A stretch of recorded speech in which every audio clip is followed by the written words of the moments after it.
Good afternoon, Jets Nation. Welcome to the Drew Jets Show. And with free agency starting tomorrow, here's a list of the top 3 players at each position of need for the New York Jets. Before we get into any of these lists, I do want to mention that no current New York Jets players are on these lists, just to give fans a new look at some of the guys on the open market. So starting off at the center position, I'm okay with the New York Jets bringing back Connor McGovern, but if he doesn't return to the New York Jets, decides to sign somewhere else, or the Jets don't want to give him the money he could potentially want, and they want to fill the void through free agency, or just want to move on from McGovern completely, here's who we should target. Starting off with Jake Brendel from the San Francisco 49ers. Now, if you do not know who Brendel is, I don't blame you. I had no idea who he was until I started preparing for this video. And there's a reason for that. Brendel's first season as a primary starter was in 2022 with the 49ers. Up until that point, he was a backup and a practice squad member for numerous teams in the NFL. And with him being inexperienced, you can see that as a bit of a red flag if you're, looking for a new center this offseason, because this 49ers offensive scheme is very plug and play at the center position, and the 49ers have had a different starting center every year under Kyle Shanahan, but it is worth noting that Jake Brendel performed the best out of all of those centers. And the only reason I know that is because JetX Factor did a fantastic article on Jake Brendel, and I recommend you guys checking it out. And in that article, they talked about how he did both a great job in run and pass blocking, and Pro Football Focus said he only allowed 1 sack last year, which is extremely good. With him being inexperienced, he probably won't cost a whole lot of money either, but at the same time, I don't think he's going to sign a long-term contract. Brendel's next contract probably is going to be a 1-year flyer or maybe a 2-year deal, just so he can prove himself and potentially get more money in upcoming years.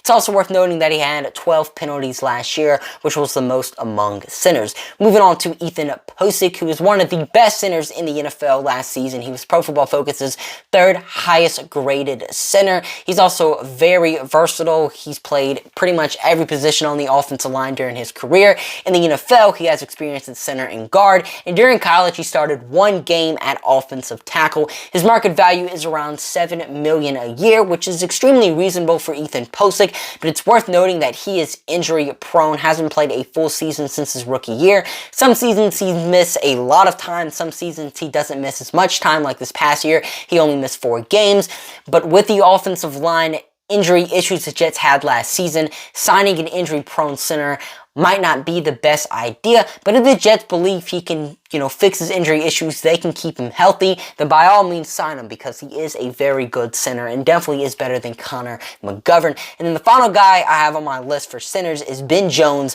former Tennessee Titans center. Now, he was actually a Pro Bowler last year, and he also has experience under offensive line coach Keith Carter.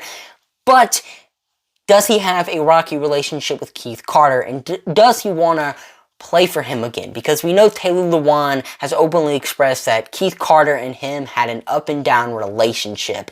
And if Ben Jones is feeling the same way, I highly doubt he would want to play for him again. But if he wants to play for Keith Carter again, then by all means, the New York Jets should be interested in him, because as I said, he was a Pro Bowler last year and has been one of the best centers in the NFL for quite some time. I would expect a contract for him to look somewhere around $6 to $7 million a year. Moving on to wide receiver. Now, this is only a need for the Jets if they move on from Corey Davis. It's been rumored that they're going to be releasing him as a cap casualty, or he could potentially be involved in an Aaron Rodgers trade. But if we move on from Corey Davis, then receiver does become a need, and here's some guys that could potentially fill his void. Starting off with DJ Chark from the Detroit Lions. He's 6'4" and ran a 4.34 40-yard dash. This dude is a freak of nature, and it's very rare you see a player like Chark in the NFL. He's also a big target that Nathaniel Hackett likes to have in his offense, and when he's on the field, he produces. But the thing is, DJ Chark isn't really on the field because the dude is injury prone. He's never played a full season in the NFL before, and the closest he's got into a full season was in 2019, where he played in 15 games, had 1,008 receiving yards and 8 receiving touchdowns, and made it to a Pro Bowl. but he's never come close to playing in a full season since 2019. His market value is $9.5 million, which is reasonable for DJ Chark because when he's on the field, he plays like he should be on a $12, $13 million contract, but he's only going to give you about 10 games a year. So do the New York Jets want DJ Chark for about 10 games? I mean, there's always the upside that he could stay healthy, but given his recent track record, I don't really know if the Jets could expect that. Moving on to Allen Lazard. He's 6'5". So obviously, he's a big body receiver that Nathaniel Hackett would want in his offense. And in fact, he has a lot of experience under Nathaniel Hackett. He was his offensive coordinator for most of his career. He also has a lot of experience with Aaron Rodgers. Rodgers has been Lazard's quarterback for his entire career. And if Rodgers becomes a New York Jet, it's been rumored that the Jets would be interested in bringing Allen Lazard over. And with him being 6'5", you would obviously assume that he's going to be a good run blocker, and you would be right. The dude is one of the best run blocking receivers in the game, and that is something that we would lose by releasing Corey Davis, his run blocking ability. So if you could replace him with Allen Lazard, you get those run blocking abilities back. He's also made to be a wide receiver 2/3. He was given the opportunity to be a wide receiver 1 for the Packers this past season and didn't really thrive in the role. Only had around 700 yards, which isn't exactly wide receiver 1 numbers. So he's meant to be a 2/3 in an offense, and his market value is around 12 to 13 million, which in my opinion is too much for Lazard. But if you want a solid receiver on the free agency market, you're going to have to end up overpaying for them, and sadly, that's just the reality we live in now. But if the Jets could get Lazard on a reasonable contract, I would be all for them bringing him in. And the final receiver we're going to be talking about is Darius Slayton. Now, he's not a big body receiver. He's only 6'1", but if I were to show you a picture of Slayton or just show you his tape, you would think that he is taller than 6'1", because the dude just plays big, and he's also fast, and he's another big play receiver. And in 3 of his 4 NFL seasons, he's had over 700 receiving yards with inconsistent quarterback play from Daniel Jones. And his market value is around 3 to 4 million, which in my opinion is an absolute steal for Darius Slayton. I mean, this dude's not going to be a wide receiver 1 for you, but he could definitely be a solid 2/3. Moving on to the linebacker position. Now, it sounds like the New York Jets want to bring back Quincy Williams, and I would assume the same thing with Kwon Alexander. But if we can't bring those guys back, here's who we could potentially replace with them. Starting off with Tremaine Edmunds. He's one of the best coverage linebackers in the NFL, which is something that our linebackers struggled with last season. They weren't horrible in coverage, but they also weren't great. So if you could bring on one of the best coverage linebackers in the NFL, that would improve this defense a whole lot. He's also a great tackler. He missed 6.5% of his tackles last season, which is a very low number, and finished the season with 102 tackles. The Jets are reportedly interested in Tremaine Edmunds if they can't bring Quincy Williams back.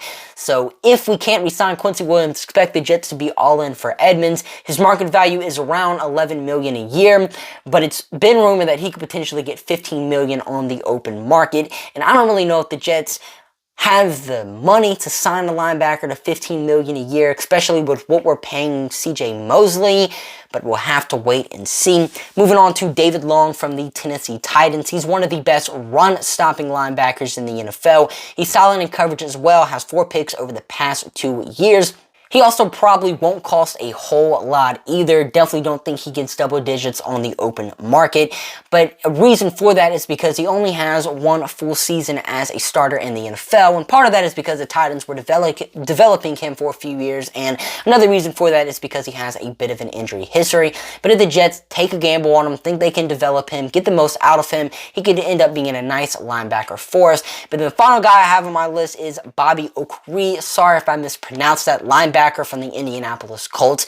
And this dude pretty much does everything. I mean, he finished last season with 150 tackles, 6 tackles for loss, 2 forced fumbles, 5 pass deflections, and also played in every single game. And this was Okwiri's 2nd year as a starter. In his 1st year as one, he put up similar stats. His market value is also around 2 to 3 million, which is an absolute steal steal. He's probably going to end up getting more, but it's probably not going to be in the double-digit markets, and it's going to be somewhere around 5 to 6 million.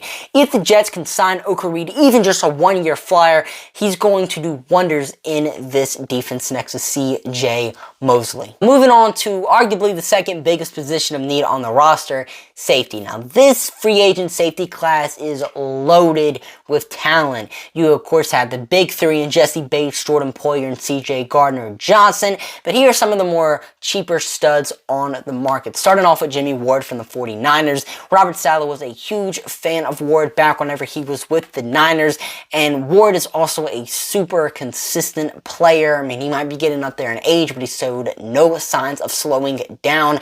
And in an Instagram Live that he had, and I want to say January or early February, he said that he doesn't want to return to San Francisco because they want to play him at nickelback. And Jimmy Ward does not want to play nickelback. He wants to be a safety. Now, the 49ers and Ward definitely could have resolved those issues, but if not, I know someone that likes Jimmy Ward as a safety and would love to have him on the team, and that guy is Robert Saleh. Spotrac has his market value at around $7 million too, which is definitely reasonable for Jimmy Ward. Moving on to Taylor Rapp, who is one of the most underrated players in the game. I mean, Rapp can do it all. He's solid against the run, he's solid against the pass, he's a good tackler, and he's a playmaker. He's super consistent, isn't injury prone, and his market value is only around $10 million. I don't see anybody talking about Taylor Rapp, and I do not know why. I highly doubt he returns to the Rams as well, with of course them having a lot of money issues. So if the New York Jets can sign Taylor Rapp, I feel like he would be a great addition to this defense and provide us with that solid safety play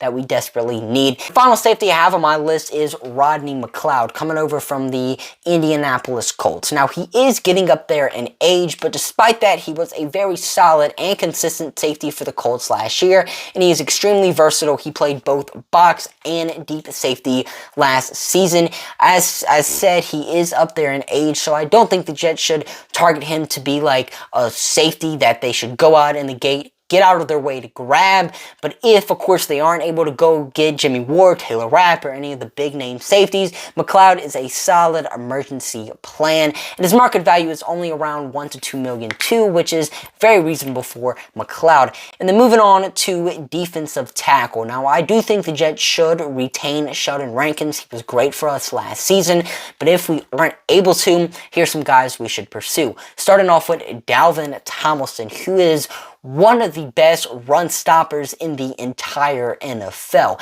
He's not the best at pass rushing, he's solid, but teams don't sign Dalvin Tomlinson expecting him to be a pass rusher. They sign him because he's one of the best run stoppers in the league. I mean, this dude rarely misses tackles. If you have him on your defensive line, you know you're going to be good against the run, which is something the Jets struggled at a bit last season. So if we can get a true run stopper on the team, the defensive line will be greatly improved. His market value is also around $8 to $9 million, which is definitely something I would pay for Dalvin Tomlinson. Moving on to Zach Allen, and if you do not know who this is, I don't blame you. He plays for the Arizona Cardinals and was definitely more of an underrated guy. Didn't really get a whole lot of media coverage, but he definitely should have. He's really emerged as a player over the past 2 years with J.J. Watt mentoring him. His stats over those 2 seasons have been 9.5 sacks, 15 tackles for loss, and 12 pass deflections, which is absolutely insane for a defensive lineman.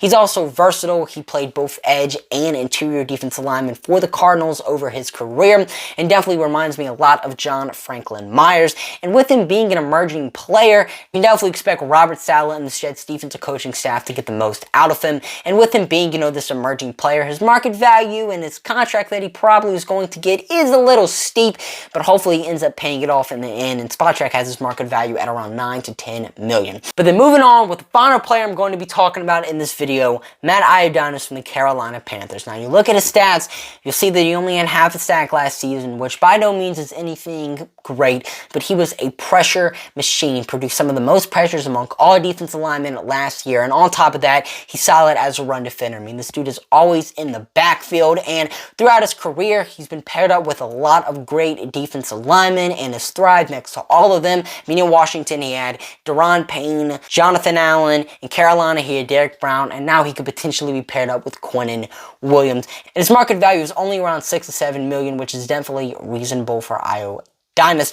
But yeah, with free agency starting tomorrow, hopefully the New York Jets can bring in at least one of these guys that I talked about in this video. But we'll just have to wait and see. I don't think free agency is going to be as crazy as it was last year for the New York Jets, but I guess we're just going to have to wait and see. But I'm your host, Jet, signing off for now. See you guys later. Peace.